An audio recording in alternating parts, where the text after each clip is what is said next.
우리 함께 사도신경으로 신앙 고백 드리겠습니다. 나는 전능하신 아버지 하나님 천지의 창조주를 믿습니다. 나는 그의 유일하신 아들 우리 주 예수 그리스도를 믿습니다. 그는 성령으로 잉태되어 동정녀 마리아에게서 나시고 본디오 빌라도에게 고난을 받아 십자가에 못 박혀 죽으시고 장사된 지 사흘 만에 죽은 자 가운데서 다시 살아나셨으며 하늘에 오르시어 전능하신 아버지 하나님 우편에 앉아 계시다가 거기로부터 살아있는 자와 죽은 자를 심판하러 오십니다. 나는 성령을 믿으며 거룩한 공교회와 성도의 교제와 죄를 용서받는 것과 몸의 부활과 영생을 믿습니다. 아멘. 오늘 찬양은 주님의 손이라고 하는 찬양을 함께 부릅니다. 주님의 손.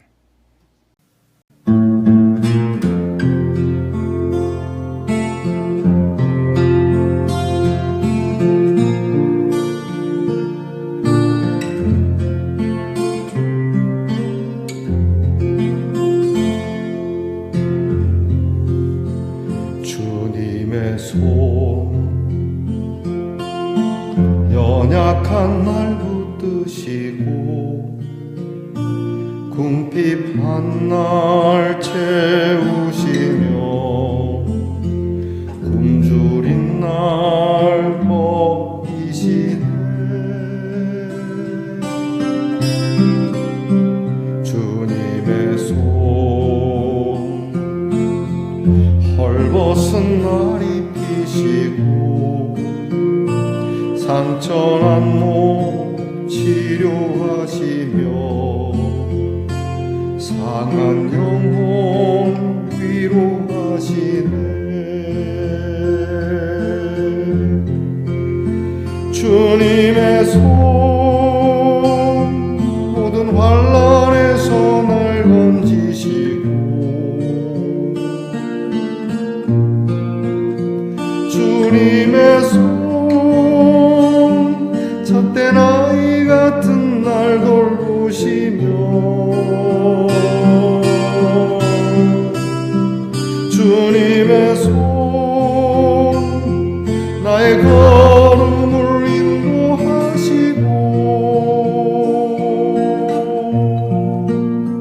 주님의 손 언제나 함께 하시네. 주님의 손 연약한 날 붙드시고 궁핍한 날 채우시며 굶주린 날 먹이시네. 주님의 손 헐벗은 날 입히시고 상처난 몸 치료하시며 상한 영혼 위로하시네. 주님의 손 모든 환난에서 날 건지시고 주님의 손 젖된 아이 같은 날 돌보시며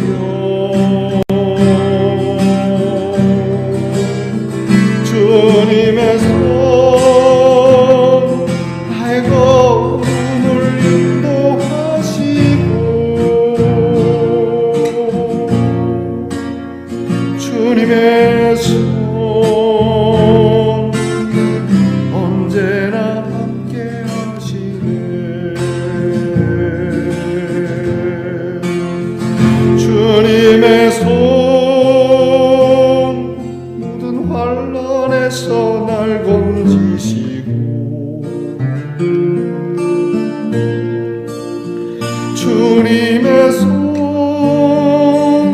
젖된 아이 같은 날 돌보시며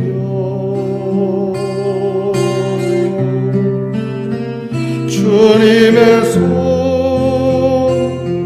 나의 걸음을 인도하시고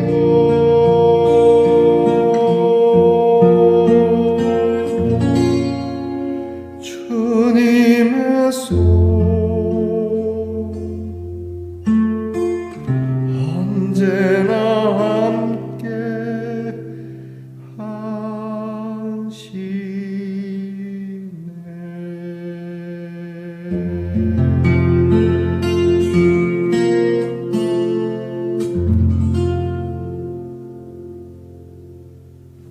함께 겸손한 마음으로 기도드리겠습니다. 고마우신 하나님, 감사합니다. 이렇게 예견했던 대로 폭우가 쏟아지는 가운데서도 우리의 마음과 그리고 우리의 정성을 다해 잠시 하나님 앞에 엎드려 그 은혜에 감사하는 시간, 말씀을 듣는 시간이 있어서 참 좋습니다.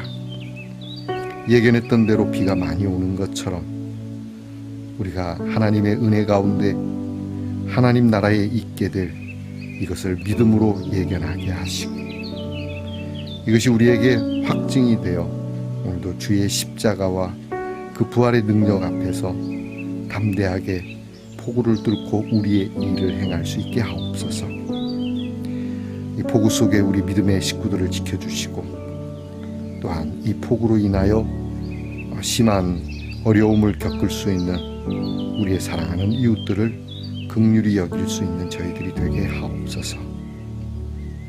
주님의 손이 늘 우리와 함께 하시니 우리가 그것을 알았을 때 또는 몰랐을 때이든지 하나님의 그 사랑의 손길이 함께하고 하나님께서 우리를 붙들어 그 장중에 두셔서 보호도 하시고 인도도 하시고 우리를 도우시면서 그렇게 하나님께서 선하게 이루시는 그 뜻 안에 있게 될 줄 믿습니다. 조금도 염려치 말게 하옵소서. 두려워하지 말게 하옵소서. 당당히 묵묵히 그저 거룩한 하나님의 백성의 길을 걸어갈 수 있게 하옵소서. 굳이 힘주어 전하지 않아도 우리에게서 하나님의 거룩한 아우라가 나타나기를 원합니다. 그리 살게 하옵소서. 서둘지 않게 하옵소서. 그러나 너무 더디게 게으르지도 않게 하옵소서. 이 지혜가 우리 모든 말씀의 동산의 성도들에게 있는 하루가 되게 하옵소서. 오늘 연약한 우리 성도들을 위하여 기도합니다. 병상에서도 하나님의 치유와 사랑의 손길이 있음을 기억하게 하시며 그들의 입술이 고통 가운데 신음하지만 하나님을 찾는 귀한 믿음의 소리가 되게 하시고 이 소리를 하나님 들으시고 아픔에서 해방시켜 주시옵소서. 기적을 이루어 주시옵소서. 우리의 자녀들을 위하여 기도합니다. 늘 주님의 손이 함께하여 공부하고 주님의 손이 함께하여 나라를 지키며 주님의 손이 함께하여 직장에서 일하고 노동하며 주님의 손이 함께하여 동서남북 어디에 흩어져 있든지 하나님의 귀한 사랑을 느끼게 하옵소서. 오늘도 귀한 말씀입니다. 정말 귀한 마음, 정말 정성스러운 마음으로 듣고자 하는 마음으로 순종하고자 하는 마음으로 말씀을 대하게 하옵소서. 예수님 이름으로 기도하옵나이다. 아멘. 오늘 우리가 함께 묵상할 말씀은 에스겔 17장입니다. 에스겔 17장 1절로부터 24절까지 좀 길겠습니다만 우리 함께 소리를 내어 말씀을 읽겠습니다. 여호와의 말씀이 내게 임하여 이르시되 인자야 너는 이스라엘 족속에게 수수께끼와 비유를 말하라. 여호와께서 이같이 말씀하여 이르시되 색깔이 화려하고 날개가 크고 깃이 길고 털이 숱한 큰 독수리가 레바논에 이르러 백향목 높은 가지를 꺾되 그 연한 가지 끝을 꺾어 가지고 장사하는 땅에 이르러 상인의 성읍에 두고 또 그 땅의 종자를 꺾어 옥토에 심되 수양버들 가지처럼 큰 물가에 심더니 그것이 자라며 퍼져서 높지 아니한 포도나무 곧 굵은 가지와 가는 가지가 난 포도나무가 되어 그 가지는 독수리를 향하였고 그 뿌리는 독수리 아래에 있었더라. 또 날개가 크고 털이 많은 큰 독수리 하나가 있었는데 그 포도나무가 이 독수리에게 물을 받으려고 그 심어진 두둑에서 그를 향하여 뿌리가 뻗고 가지가 퍼졌도다. 그 포도나무를 큰 물가 옥토에 심은 것은 가지를 내고 열매를 맺어서 아름다운 포도나무를 이루게 하려 하였습니다. 너는 이르기를 주 여호와의 말씀에 그 나무가 능히 번성하겠느냐? 이 독수리가 어찌 그 뿌리를 빼고 열매를 따며 그 나무가 시들게 하지 아니하겠으며 그 연한 잎사귀가 마르게 하지 아니하겠느냐? 많은 백성이나 강한 팔이 아니라도 그 뿌리를 뽑으리라. 볼지어다 그것이 심어졌으나 번성하겠느냐? 동풍에 부딪힐 때에 아주 마르지 아니하겠느냐? 그 자라던 두둑에서 마르리라 하셨다 하라. 여호와의 말씀이 또 내게 임하여 이르시되 너는 반역하는 족속에게 묻기를 너희가 이 비유를 깨닫지 못하겠느냐 하고 그들에게 말하기를 바벨론 왕이 예루살렘에 이르러 왕과 고관을 사로잡아 바벨론 자기에게로 끌어가고 그 왕족 중에서 하나를 택하여 언약을 세우고 그에게 맹세하게 하고 또 그 땅에 능한 자들을 옮겨갔나니 이는 나라를 낮추어 스스로 서지 못하고 그 언약을 지켜야 능히 서게 하려 하였음 이거늘 그가 사절을 애굽에 보내 말과 군대를 구함으로 바벨론 왕을 배반하였으니 형통하겠느냐? 이런 일을 행한 자가 피하겠느냐? 언약을 배반하고야 피하겠느냐? 주 여호와의 말씀이니라. 내가 나의 삶을 두고 맹세하노니 바벨론 왕이 그를 왕으로 세웠거늘 그가 맹세를 저버리고 언약을 배반하였은즉 그 왕이 거주하는 곳 바벨론에서 왕과 함께 있다가 죽을 것이라. 대적이 토성을 쌓고 사다리를 세우고 많은 사람을 멸절하려 할 때에 바로가 그 큰 군대와 많은 무리로도 그 전쟁에 그를 도와주지 못하리라. 그가 이미 손을 내밀어 언약하였거늘 맹세를 업신여겨 언약을 배반하고 이 모든 일을 행하였으니 피하지 못하리라. 그러므로 주 여호와의 말씀이니라. 내가 나의 삶을 두고 맹세하노니 그가 내 맹세를 업신여기고 내 언약을 배반하였은즉 내가 그 죄를 그 머리에 돌리되 그 위에 내 그물을 치며 내 올무에 걸리게 하여 끌고 바벨론으로 가서 나를 반역한 그 반역을 거기에서 심판할지며 그 모든 군대에서 도망한 자들은 다 칼에 엎드러질 것이요 그 남은 자는 사방으로 흩어지리니 나 여호와가 이것을 말한 줄을 너희가 알리라. 주 여호와께서 이같이 말씀하시되 내가 백향목 꼭대기에서 높은 가지를 꺾어다가 심으리라. 내가 그 높은 새 가지 끝에서 연한 가지를 꺾어 높고 우뚝 솟은 산에 심되 이스라엘 높은 산에 심으리니 그 가지가 무성하고 열매를 맺어서 아름다운 백향목이 될 것이요 각종 새가 그 아래에 깃들이며 그 가지 그늘에 살리라. 들의 모든 나무가 나 여호와는 높은 나무를 낮추고 낮은 나무를 높이며 푸른 나무를 말리고 마른 나무를 무성하게 하는 줄 알리라. 나 여호와는 말하고 이루느니라 하라. 아멘. 말씀의 동산 성도 여러분, 지난밤 편안히 잘 주무셨습니까? 주님의 이름으로 문안드립니다. 폭우가 쏟아집니다. 매섭게 쏟아지는 이 빗길, 여러분 사고가 나지 않도록 여러분 안전 운전해 주시고요. 또 여러분 이 비 피해가 최소화되도록 멀리서나마 여러분 기도하겠습니다. 오늘은 어떻습니까? 네, 좋습니다. 이게 벽에 붙이는 장식품이군요. 제 얼굴에 붙이겠습니다. 오늘 어떻습니까? 좋습니다. 오늘 말씀은 좀 깁니다만 17장 전체를 연결해서 함께 묵상하려고 합니다. 오늘 말씀에는 하나님께서 이스라엘에게 주시는 비유가 있고 이 비유를 해석하는 말씀이 있습니다. 그리고 이것을 통해서 하나님이 그 말씀을 어떻게 이루어 가시는지를 나타내 주고 있습니다. 먼저 오늘 성경을 보게 되면 수수께끼, 비유가 되겠죠. 수수께끼를 얘기합니다. 독수리도 나타나고 연한 가지라는 것도 나타나고 또 하나님께서 행하시고자 하시는 귀한 뜻을 담은 몇 가지 그러한 비유들이 나타나는데요. 그것이 해석과 어떻게 연결되는지 잠시 먼저 살펴봅니다. 채색이 굽이되고 날개가 크고 깃이 길고 털이 많은 독수리라는 게 나오는데 이것은 바벨론 그리고 바벨론 왕을 지칭하는 겁니다. 연한 가지의 끝이라고 하는 거 보니까 왕조가 거의 다 된 예루살렘 왕을 얘기하는 것이고요.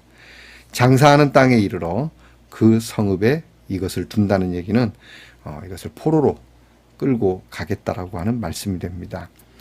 또 그 땅의 종자를 취하여서 심었다. 그러니까 왕족 중에 하나를 이렇게 심어서 그를 통해서 섭정하겠다고 하는 말씀이 되고, 그 다음에 굵은 가지와 가는 가지의 포도나무가 된 것은 바벨론의 속국이 된 유다를 말씀합니다. 그리고 날개가 굵고 털이 많은 독수리라는 게 또 나오는데 이것은 애굽을 이야기하는 겁니다. 그리고 독수리에 의해서 포도나무가 망가질 것이다. 이것은 이스라엘은 결코 형통하지 못할 것이라고 이야기하는 것이고 바벨론에게 망할 것이라고 하는 비유의 말씀입니다. 그리고 이것이 이 비유가 그대로 드러내듯이 이스라엘의 역사는 그렇게 흘러가게 됩니다. 바벨론의 침공 속에 이스라엘은 항복을 선언했고 항복한 이스라엘의 바벨론 왕은 조건부 계약을 맺고 떠나게 되죠. 자, 이 맹약을 이스라엘은 애굽을 통해서 나라를 되찾고 주권을 회복하고 그리고 바벨론을 이제 멸망시키려고 독립하려고 한 것이죠. 근데 이것이 뜻대로 되지 않습니다. 오히려 화근이 돼서 결국은 왕조가 패하고 또 이 맹약을 깬 결과로 이스라엘은 엄청난 대가를 치르게 되는 겁니다. 세계의 역사, 인간의 역사로 보면은 한 나라의 흥망성쇠를 이야기하는 것이지만 성경은 이것을 하나님을 두고 하나님 앞에서의 맹세를 깬 이스라엘의 모습을 이렇게 세계 역사 가운데 그들의 역사를 통해서 말씀해 주시고자 하는 겁니다. 오늘 말씀을 보면 하나님과의 언약, 뭐 세상과의 언약, 그러니까 이것도 뭐 약육강식이죠. 강국과 약국 사이에 맺어진 맹약을 약한 나라가 깨게 되면 어떠한 보복을 받는지 우리는 알고 있지 않습니까? 그래서 힘을 키워야 한다라고 말하는데 우리가 힘을 키워도 안 되는 분이 하나님이시죠. 그리고 그 하나님은 파쇼적으로 우리를 다스리는 게 아니라 우리에게 참 은혜로운 것을 주시고 우리에게 참 정의와 공의와 그리고 희락과 평화를 주시는 인간다운 삶을 주시는 그러한 하나님의 약속이었는데 그래서 하나님을 배제하고 인간만의 나라를 세우겠다고 하는 그곳에 어떻게 제대로 된 나라가 설 수 있겠습니까? 이 스스로가 화근이 된다라는 것을 말씀하십니다. 근데 오늘 성경을 보게 되면 이제 22절부터 보면 하나님께서 그 말씀을 하십니다. 자, 이렇게 너희가 잡초처럼 되어버렸다. 그런데 이런 잡초와 같은 너희들을 뜯어다가 내가 높은 산에 심어서 무슨 일을 행할 줄 알아? 그 산에 있는 높은 나무는 낮아지게 할 거고 약하고 여린 내가 심은 나무 잡초 같은 이 나무는 크게 자라서 아주 높은 나무를 부끄럽게 되도록 할 거야. 누가? 내가. 나 여호와는 그렇게 하는 하나님이야. 하나님은 충분히 그렇게 하신다는 말씀입니다. 하나님의 능하심을 우리가 노래할 수 있는 귀한 말씀인데요. 여기에 중요한 메시지가 있는 것이죠. 인간이 살 수 있는 좋은 나라를 인간의 힘으로 하나님을 배제하고 세울 수 있다고 생각을 합니다. 그러나 그것은 불가능한 일이죠. 그래서 인간은 하나님을 제외하는 정도가 아니라 멸시하고 우리끼리 우리나라를 세울 거야. 이런 나라를 하나님은 부끄럽게 한다는 것이죠. 정말 여러분 하나님 없이 우리가 유토피아를 세울 수 있다고 생각하십니까? 그러려고 얼마나 많은 사람들이 수고를 하고 애써 보았습니까? 그 끝은 정말 썩은 내 나는 겁니다. 그러니까 교회도 마찬가지입니다. 처음에는 하나님의 이름으로 세워졌지만 시간이 지나면서 자기들의 이름으로 하나님의 이름, 그리스도의 이름은 있는 교회지만 하나님과 그리스도는 빠지고 자기들이 세워가는 교회가 되기 시작하면 교회는 썩은 그러한 단체가 된다라고 하는 것이죠. 그러나 하나님께서는 이것을 하나님의 나라는 너희들로 인하여 흥하거나 망하지 않는다. 하나님의 나라는 오직 하나님의 주권 속에 있다는 말씀인 것이죠. 내가 그렇게 할 거야. 전혀 잡초 같은 곳에서 하나님의 나라가 어떻게 이루어지는지 내가 보여줄 거야. 하나님 그 나라, 여러분 우리 인간인 마음대로 안 됩니다. 우리가 혹 전도하거나 우리가 하나님의 뜻을 전할 때 여러분이 하나님께서 이루어 가시는 부분에 대해서 여러분의 힘을 그렇게 보태고 그런 거 아닙니다. 하나님께서 그렇게 표현하시지만 그 하나님의 나라는 하나님이 완성해 간다는, 결코 인간의 힘으로 회파할 수도, 인간의 힘으로 흥하게 할 수도 없습니다. 오직 그분의 뜻과 그분의 의지 안에서 이루어지는 것임을, 그래서 하나님이십니다. 이걸 여러분이 인정해야 합니다. 그렇지 않으면 여러분은 이스라엘의 쓰라린 그러한 씁쓸한 결과를 얻을 수밖에 없다는 겁니다. 그럼 어떻게 해야 되겠습니까? 하나님이 다 알아서 하니까 우리는 아무것도 아닙니다. 그 하나님께서 이루어 가시는 나라 안에 있는 우리입니다. 우리는 그 나라 안에 그분의 통치를 받아들여서 그분이 우리에게 말씀하시고 명하시는 그분의 법을 지키고 행하는 것이 우리의 행복한 그러한 일이라는 것을 잊지 말아야 한다는 것이죠. 여러분, 오늘 하나님의 나라는 오늘도 이루어가고 계시고, 나 같은 잡초, 나 같은 볼품없는 연한 가지도 하나님께서 참 크게 쓰시고 하나님께서 아끼신다라고 한다는 점에 대해서 감사하고 기뻐하는 저와 여러분이 되기를 주의 이름으로 축복합니다. 기도하겠습니다. 하나님의 사람과 하나님의 백성의 해결은 오직 말씀을 잘 깨닫고 믿고 순종하는 데 있음을 새롭게 인식하고, 사람의 생각과 사람의 판단보다는 하나님의 말씀을 의지하여 승리하는 우리 말씀 동산의 성도들이 되게 하옵소서. 예수님 이름으로 기도하옵나이다. 아멘. 하늘에 계신 우리 아버지, 아버지의 이름을 거룩하게 하시며 아버지의 나라가 오게 하시며 아버지의 뜻이 하늘에서와 같이 땅에서도 이루어지게 하소서. 오늘 우리에게 일용할 양식을 주시고 우리가 우리에게 잘못한 사람을 용서하여 준 것 같이 우리 죄를 용서하여 주시고, 우리를 시험에 빠지지 않게 하시고 악에서 구하소서. 나라와 권능과 영광이 영원히 아버지의 것입니다. 아멘.